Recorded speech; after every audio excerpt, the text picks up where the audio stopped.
नमस्कार बंधुरा प्रियास किचेनेर आरो एकटी नतून पर्वे आपनादेर सकलके स्वागत जानाई। आज आमी आपनादेर साथे इलिशेर तेल झालेर रेसिपिटी शेयर करब।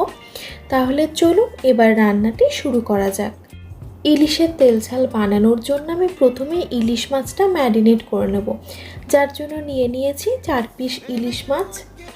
दिए दिচ্ছি सामान्य एकटू लवण, काश्मीरी लाल लंकार गुঁড়ো, हलुद गुঁড়ো और सर्षेर तेल।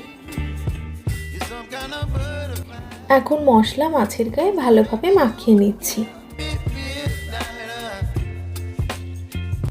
পরবর্তী পর্যায়ে একটা মশলার পেস্ট বানিয়ে নেব, যার জন্য একটা ছোট মিক্সিং জারে নিয়ে নিলাম 1 চামচ সাদা সরষে, 1 চামচ পোস্ত আর 1 চামচ গোটা জিরে। আপনারা চাইলে সাদা সরষের পরিবর্তে কালো সরষেও ব্যবহার করতে পারেন। এবারে মিক্সার গ্রাইন্ডারে ঢাকা লাগিয়ে প্রথমে একবার শুকনো ব্লেন্ড করে নেব, তারপরে জল ব্যবহার করব। যেহেতু গোটা মশলার পরিমাণ কম আছে, তাই একেবারে জল দিয়ে পেস্ট করলে পেস্টটা ঠিকমতো মিহি হবে না, গোটা গোটা থেকে যাবে। তাই প্রথমে একবার শুকনো পেস্ট করে তারপর একটু একটু করে জল দিয়ে পেস্ট করে নেব।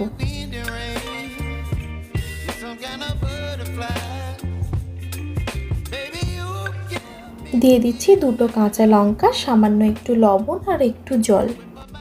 এবার মিক্সার গ্রাইন্ডারে ঢাকা লাগিয়ে আরেকবার ব্লেন্ড করে নেব। এবারে মাছটা রান্না করে নেব, যার জন্য একটা কড়াই খুব ভালোভাবে গরম করে নিয়ে দিয়ে দিচ্ছি সরষের তেল 1 টেবিল চামচ।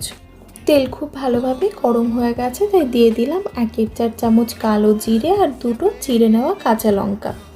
10 থেকে 15 সেকেন্ড নাড়াচাড়া করে নিয়ে দিয়ে দেবো 1/2 চামচ কাশ্মীরি লাল লঙ্কার গুঁড়ো আর 1/2 চামচ হলুদ গুঁড়ো।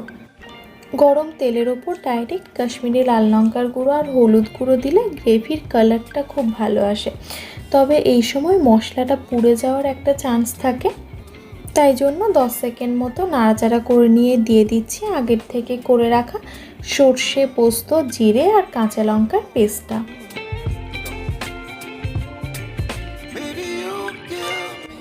নাড়াচাড়া করে নিয়ে দিয়ে দেবো মশলার জার ধোয়া একটু জল। এখন 4 থেকে 5 মিনিট সময় ধরে মিডিয়াম ফ্লেমে মশলাটা ভালোভাবে কষিয়ে নেব।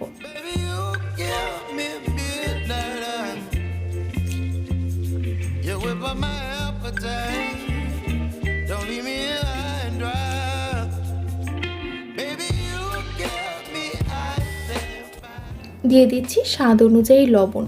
মাছটা ম্যারিনেট করার সময় একবার আর সর্ষে পোস্তর পেস্ট বানানোর সময় একবার লবণ ব্যবহার করা হয়েছে, তাই এই সময় লবণটা একটু বুঝে দিতে হবে।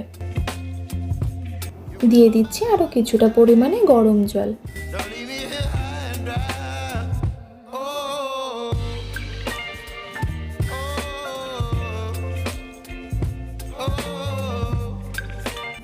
দিয়ে দিচ্ছি ম্যারিনেট করে রাখা ইলিশ মাছ।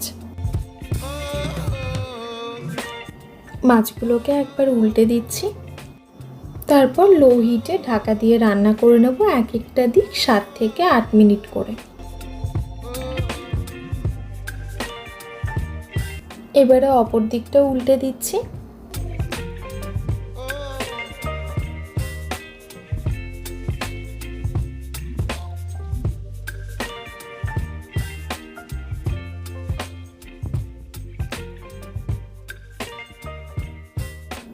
দিয়ে দিচ্ছি কিছুটা পরিমাণে গরম জল। আপনারা যেরকম গ্রেভি রাখতে চান সেরকমই জলটা ব্যবহার করবেন। আবারও ঢাকা দিয়ে রান্না করে নেব 7 থেকে 8 মিনিটের জন্য লো ফ্লেমে।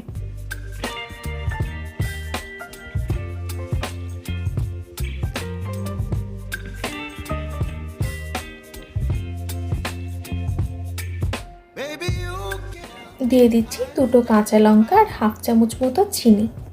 আপনারা চাইলে চিনিটা স্কিপও করতে পারেন, আমি স্বাদটা ব্যালেন্স করার জন্য দিয়েছি। নাড়াচাড়া করে ভালো মতো মিশিয়ে নিয়ে গ্যাসের ফ্লেমটা অফ করে 5 মিনিট স্ট্যান্ডিং টাইমে রেখে গরম গরম সার্ভ করুন ইলিশের তেল ঝাল। সম্পূর্ণ ভিডিওটি দেখার জন্য ধন্যবাদ। আশা করি আপনাদের ভালো লেগেছে। ভিডিওটি ভালো লেগে থাকলে লাইক, কমেন্ট, শেয়ার এবং চ্যানেলটি সাবস্ক্রাইব করে না থাকলে সাবস্ক্রাইব করার অনুরোধ রইল। আবারও দেখা হবে আরও অন্য একটি ভিডিও নিয়ে। ধন্যবাদ, ভালো থাকবেন।